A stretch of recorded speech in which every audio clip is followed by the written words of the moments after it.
समस्त को नमस्कार मु दीप्ति आपण मानक स्वागत करुच्ची मो यूट्यूब चैनल डीएस एम्बिशन। आज वीडियो में आपण मानक सहित आलोचना करी जदि आपण डिवाइस रे लोक साप ऑन हो नहीं ताहले आपण किपरि ताहाकू ऑन करिवे आपणकर कार्य किपरि सुचारू रूपे करि परिबे। आशा करूछि आपण माने शेष जाय मोर ए वीडियो सह जोड़ी होई रहिबे। आपण मानकर सुचिंतित मतामत कमेंट बॉक्स रे जणाइबे। जदि वीडियोटी भल लागला तबे लाइक करिवे शेयर करिवे। जदि हम चैनल को नुवा करि विजिट करूछन्ते तबे सब्सक्राइब करिया को भूलिबे नाही। तो प्रथमे हमें जानि रखिबा जदि आपणकर डिवाइस रे लोक साप ओपन न हेबार कारण जदि आपण बहुत दिन धरि लोक साप को अपडेट करि नाहति किबा लोक साप यूज करू नाहति ताले आपण ठीक आईडी पासवर्ड देले मध्य आपणकर लोक साप आपणकर डिवाइस रे ओपन हो नाही अर्थात आपण को सिलेक्ट रोल ऑप्शन रो पेज ठारू आउ आगो को जाउ नाही। तो एथि लागि निश्चित भाबे हमको प्रत्येक वर्जन जहाँ भी आसुछि तो निश्चित भाबे सीआरपी से माने निज डिवाइस रे याको अपडेट करबा निहाती जरूरी अटे। जदि आपण बहुत दिन धरि लोक साप को यूज करिवे नाही तो निश्चित भाबे एही प्रॉब्लम आपणकर लगातार भाबे लागि रहइबो। तो यार सॉल्यूशन होची तो आपण प्रथमे आपणकर लोक साप को आपणकर डिवाइस रे जाई आपणकर प्ले स्टोर को जाई अपडेट करबा को पड़िबो। अपडेट कला परे मध्य जदि आपणकर आईडी पासवर्ड देबे जदि आपणकर ओपन होई गला भल कथा। जदि भी आईडी पासवर्ड सठिक देला परे सही सेम प्रॉब्लम आसुची ताले आपणकर डिवाइस रे से लोक साप को अनइंस्टॉल करिवे। अनइंस्टॉल करी पुनः प्ले स्टोर को जाई किनी आपणकर लोक साप को इंस्टॉल करिया को पड़िबो। तो इंस्टॉल कला परे आपणकर सही जहाँ भी आपणकर आईडी पासवर्ड थिला सही आईडी पासवर्ड देई आपण ओपन करिवे तो आपणकर समस्त डाटा शो करिवो।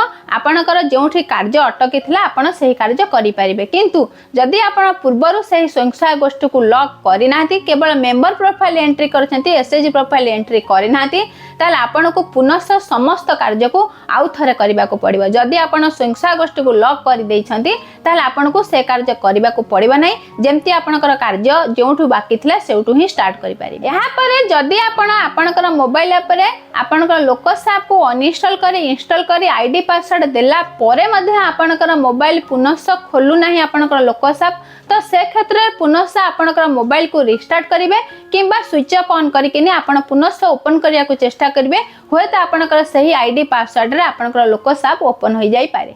जदि ए सब कार्य कला परे मध्य आपणकर मोबाइल रे आपणकर लोक साप ओपन हो नाही तो निश्चित भाबे आपणकर ब्लॉक रे जे एमआईसी भाबे कार्य करूथिले तो तांको सहित आपण को कांटेक्ट करिया को पड़िबो। जहाँ द्वारा आपणकर जहाँ पासवर्ड अछि ताहा को से माने तांको लेवल रे रीसेट करिवे। रीसेट कला परे आपणकर नूतन पासवर्ड जहाँ रहइबो सेही पासवर्ड देला परे जाई आपणकर लोक साप ओपन होई परिबो। तो जेहेतु वर्तमान ओडिसा रे टार्गेट बेसिस रे लोक साप रो समस्त संख्या गोष्ठी ता सहित सेथरे शामिल थिबा समस्त सदस्य सीएलएफ जीपीएलएफ रो प्रोफाइल को एंट्री करिवार हमर टार्गेट रहिछि। तो निश्चित भाबे आपणक मोबाइल रे जहाँ भी न्यू वर्जन वर्तमान रहिछि 2.2.8 सेही वर्जन को आपण निश्चित भाबे अपडेट करी आपणक कार्य को यथाशीघ्र सारिबा को पड़िबो। नहले निश्चित भाबे आपणकर जहाँ भी बीएमयू हो बा डीएमएम हो ता तरफ कोनोसी ना कोनोसी एक्शन आपणक ऊपर निया जाई पारे। तो यहा थिला लोक साप जदि आपणक मोबाइल रे ओपन हो नाही तार सॉल्यूशन कोन तो एही परि जदि आपणकर आउ कोनोसी प्रॉब्लम लोक साप रे होथाय तो निश्चित भाबे आपण कमेंट बॉक्स रे पचारिबे तो आमे चेष्टा करिवो आपण मानक मन रे जहाँ भी शंका अछि ताहाकू दूर करबा लागि। तो एही परि आगो को नुवा नुवा अपडेट जानिबा लागि निश्चित भाबे आम चैनल डीएस एम्बिशन को सब्सक्राइब करिया को भूलंतु नाही। समस्त को मो तरफ आम चैनल तरफ बहुत बहुत धन्यवाद।